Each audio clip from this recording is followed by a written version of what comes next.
and there's so much Americana to pick over this week, as every week. Is very lucky that he could join us this evening. Professor Max, thank you for joining us. If we may, can we start with your local troubles in Washington? It used to be the case that only banana republics tried to criminalize the leaders of their opposition, their predecessor, their potential successor. But we now have a situation where a bit of a race is developing as to which family will go to jail first, the Trumps or the Bidens. What do you think? Well, it's very unfortunate. The Justice Department is basically an arm of the Democratic Party. And so they are trying to throw the book at Trump. Some people say, Trump isn't above the law. Well, that's true, but nor should he be treated in an unprecedented way.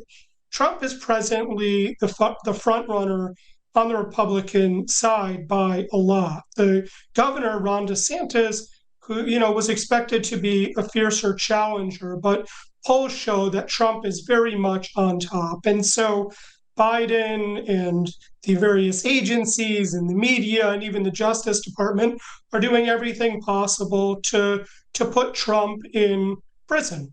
And so it's very unfortunate because the United States is basically a two-party system.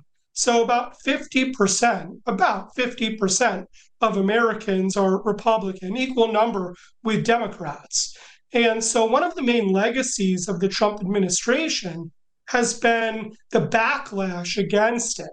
And so this tremendous cynicism in the United States among about 50% of American citizens who are unprecedented now in their distrust towards the media, the Justice Department, the intel agencies.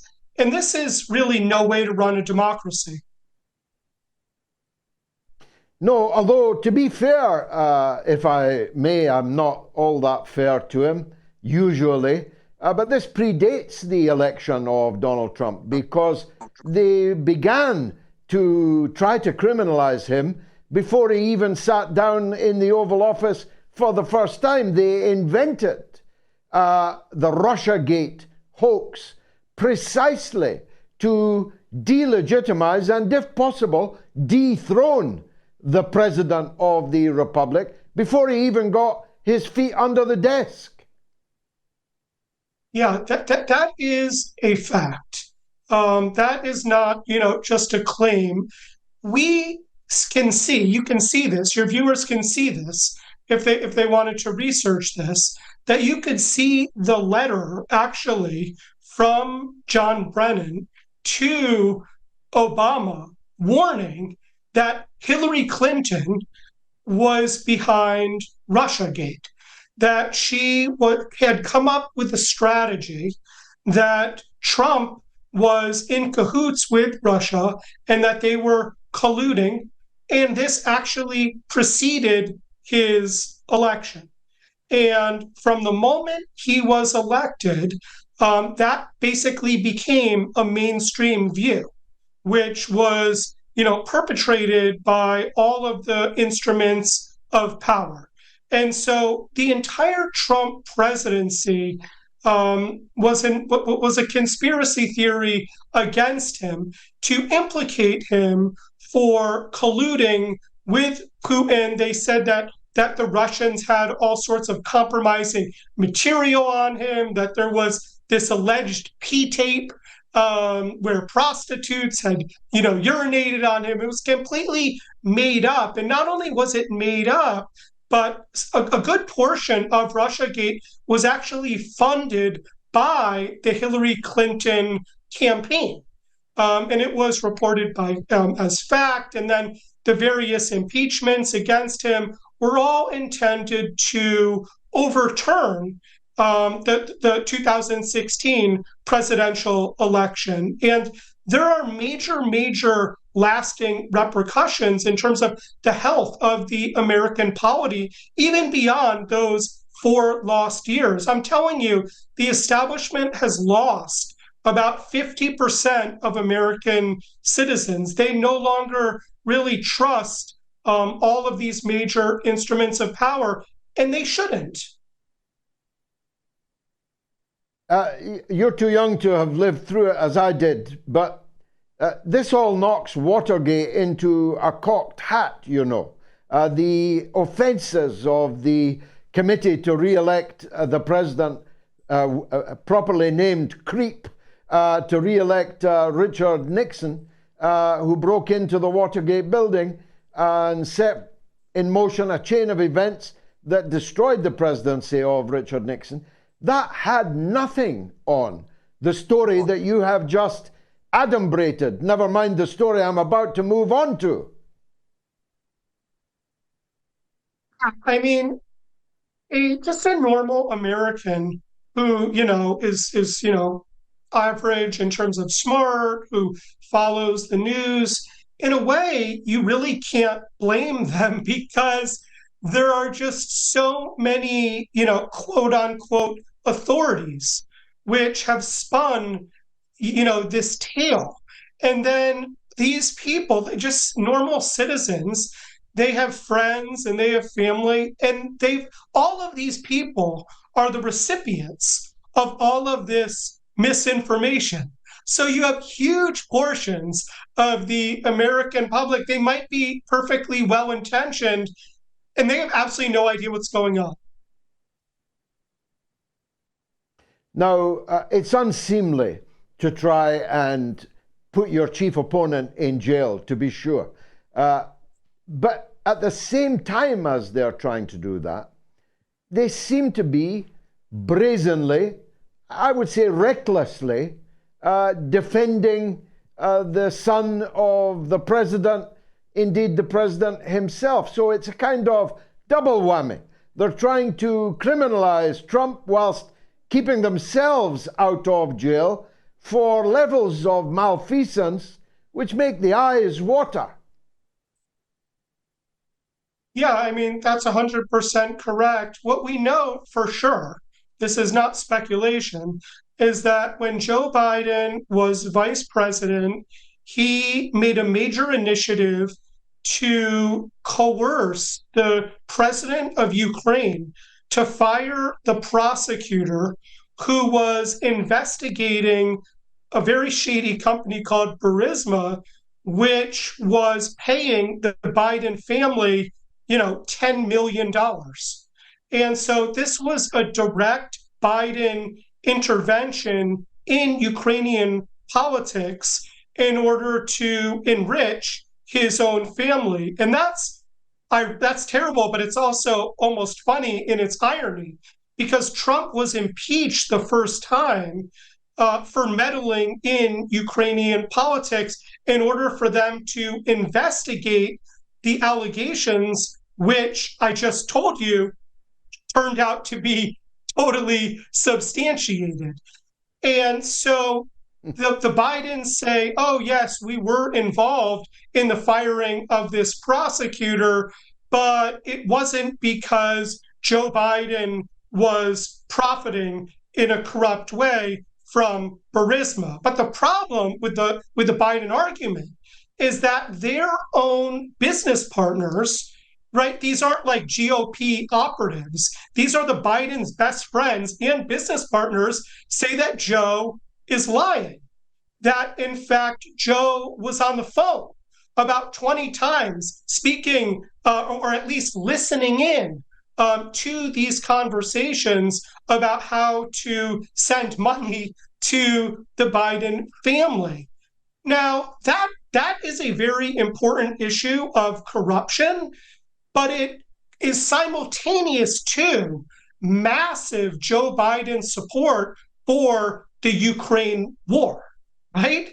And I do not view these issues as completely separate for the very reason that Ukrainian officials, I mean, almost definitely have a huge amount of dirt on the Bidens, because again, Joe Biden has been essentially selecting their prosecutors and has been receiving millions of dollars from Ukraine, and he's denying it. Surely Ukrainian officials have evidence against Joe Biden. And so potentially they could threaten Biden if he were to in any way limit US assistance to Ukraine. Now, I don't see that happening because Joe Biden is such an enthusiastic supporter of Zelensky. Nonetheless, I'm not sure that he has the freedom of movement to disentangle himself given his shady, corruption in Ukraine. And so what I would like to see more and more of is a connection between these two really important stories of Biden corruption in Ukraine and Biden sort of limitless financial and military support in the Ukraine war. I do believe that these are not entirely separate stories, and more, I hope to see them converge. You'll be telling me next that the Pope is a Catholic. We'll have to turn, Max, in the time left to us, to the hitherto little noticed small African state of Niger. As I was seeking to make the case in my monologue, this may turn out to be the flashpoint, just when we were all looking down the straits of Taiwan or across the Ukrainian steppe.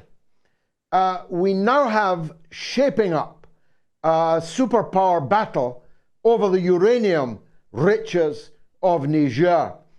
Russia's very close and historic relationship with Algeria, which is Niger's northern neighbor, has been triggered yesterday by a dramatic flight by the chief of the Algerian armed forces to meet with the chief of the Russian armed forces, entirely unscheduled. It's quite clear that Algeria will intervene if Niger is attacked by a French expeditionary force or by the French forces already there, by an American invasion, or by the American forces already there. You see where I'm going with this, Professor. Are we in for yet another theater of superpower conflict?